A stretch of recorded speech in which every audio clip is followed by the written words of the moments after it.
So let's just take a quick look at what a simple budget looks like. I mean, there's all kinds of budgets out there that you can get. You can pay for them. You can get free ones online. Sonya, I don't know what you use, if this is the one that you use, but this is a pretty basic one. It's a cute basic one. You have to make it look pretty so it's fun. Right, right.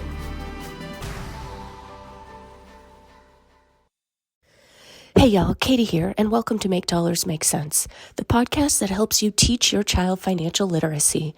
Catch us here once per month on your favorite podcast platform. Just do a quick search for MOMnation Talk Radio. Enjoy the show. Hey everybody, we are back with another episode of Make Dollars Make Sense. Haha, see what I did there? This is the show where we talk about what matters. Money. Money matters. Well, other things matter too, but money's big. Yeah, Sonya? It is. Mo money, mo problems, because then you got to figure out what to do with that money. Yeah, exactly. Welcome to my beautiful, lovely, amazing co-host, Sonya Maynes with Team EvoAZ. Woo! Yay. So today, so last episode, we spoke about saving for your emergency fund. And I don't know if you caught that one, Sonya, but I actually had my son Jax on. And so we talked about saving for an emergency fund. An emergency fund is going to be like those things that happen unexpectedly, right? Maybe your car needs a major repair, or maybe you get sick, heaven forbid, and you're out of work for a little while. So you need to still pay your monthly mortgage payment. And so you need a fund in which to pull this from, you know, in the event that your income stream gets disrupted or it's a huge bill that was kind of unexpected. She's nodding her head yes. Oh, yes. Sorry. It's super important. But, you know, something that I think we often overlook is making a plan.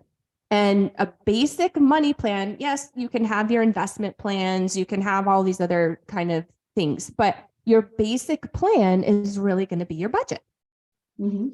Super important for every family to have a budget that they work by. You're allotting certain funds towards certain things. That way you don't, you know, completely deplete all of your assets and, you know, go on a spending spree and like, and really eliminate your ability to save for future, to save for that emergency fund, and then one other fund that we're going to talk about today.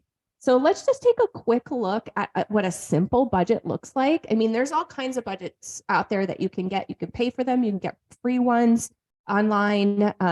Sonya, I don't know what you use, if this is the one that you use, but this is a pretty basic one. It's a cute basic one. You have to make it look pretty so it's fun. Right. So just sharing my screen here for those of you that are just listening to the audio version on your favorite podcast platform. We'll do our best to describe what we are seeing here. So Sonya, take it away. Tell us about this pretty little budget that we have and basically how it works.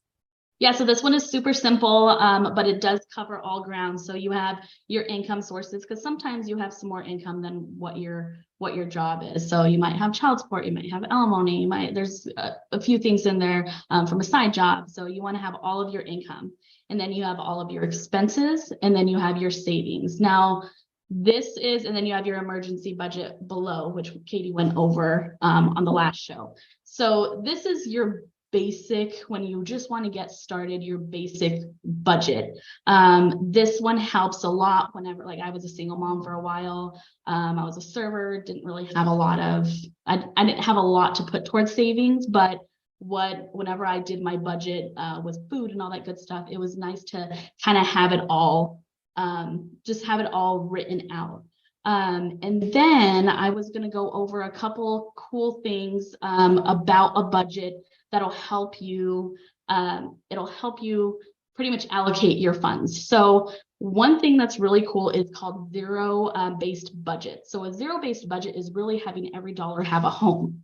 So it's kind of hard to think about that. You're like, oh, what about this comes up? What emergencies, all that stuff. So a good way to organize all that is what's called sinking funds. Sinking funds are pretty much expenses that you know that are going to happen. You want to budget for them. You want to save for them. They're not the emergent. So there's the emergency fund, and sinking funds are things like holidays. You have car maintenance. Not if your car breaks down. This is just maintenance, like oil changes, things like that. Tires, things like that. Yeah.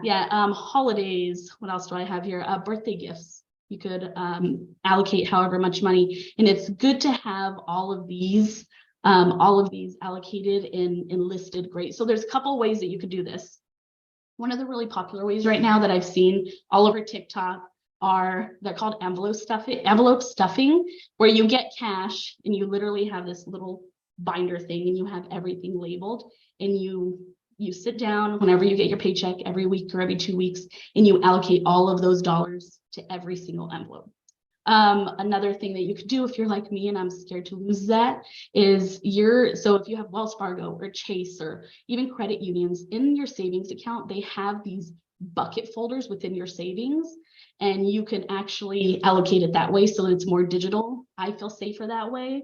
But this way, if you don't have this money floating around, I know if I have like 10 extra bucks in my wallet, I'm like, ooh, it's like free money to me. Like, I'm just going to spend it on whatever, but that adds up. $10 here or $5 here. It seems little, but it really adds up. And if you really see where those dollars are going, it's easier to cut those expenses, like the millions of subscriptions you have, like Hulu or Netflix, Amazon, even Costco. That's a giant trap. Yeah, it is. And a lot of people, so did you know that 50% of people who are subscribed to things don't know that they're subscribed to those things? Yeah. So there's like tons of apps. Some of them are paid, some of them are not. If you even go into your bank, you could search through all your transactions and hit reoccurring, and you'll see a lot of them. And you could really see like, hey, like I pay for Canva, which helps me do a lot of my social media stuff. It'll show that in there, just all your reoccurring things. And you could really see like, heck, like I paid for AMC for like 6 months and I didn't use it. And I forgot that Well, you forgot you were paying for it. Yeah. Well, it's because they stopped billing during COVID and then they started again and I didn't think about that. So it's really nice to go through and look every once in a while, make sure to cancel those free trials. That's where they get you. Yeah. But that's really important to know where those dollars are going and not just have them floating around. So, and not just say, oh, I have extra money so I could spend it on clothes or do this. You should allocate it to like, and have a like top priority to low priority so you can add to those budgets. Totally agree. And what I love about that is now you're getting kind of intimate with your spending habits. And so you can see really quickly where you might be able to make a change in your spending habits, especially if you want to start saving for something big, like a house or a new car or something like that.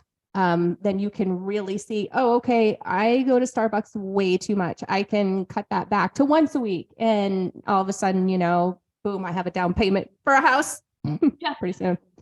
Yeah. So yeah, there's tons of other things that it helps with your credit, because you could keep track of your payments. I lost my wallet a couple of weeks ago and lost all my cards, and I don't know what I'm paying. So you have to go and you look, and you could really see everything that you're paying, and then you could go easily change your card number on there. So it helps with not only keeping track of your money but with your just daily activities. You know what's going on. So yeah. Absolutely. Awesome. Well, thank you so much for all of those tips, Sonya. And please do access the link that we have in the show notes here, guys, and start with your monthly budget. Just start small, just start easy, start simple. And then, you'll start to eventually graduate to starting to, look at investing this money that you're saving so that it can start working for you. And we'll be talking about that in coming episodes. So thank you so much, Sonya, for being with us today. If you guys want to catch any of our previous episodes, again, this is Make Dollars Make Sense. Hop on over to our YouTube channel. It is at MOMnation USA. That is our handle. Scroll down just a little ways and you will see the Make Dollars Make Sense playlist. If you are more of the podcast audio type, maybe, you prefer to listen in your earbuds while you're walking, running, driving, whatever you're doing, then you can hop on over to your favorite podcast platform, do a quick search for MOMnation Talk Radio, and you can connect with us there. Definitely download, subscribe, like, follow, review, do all the things. So then that way you can be notified for any future episodes. All right. Until next time. Thanks, guys. Bye. Bye.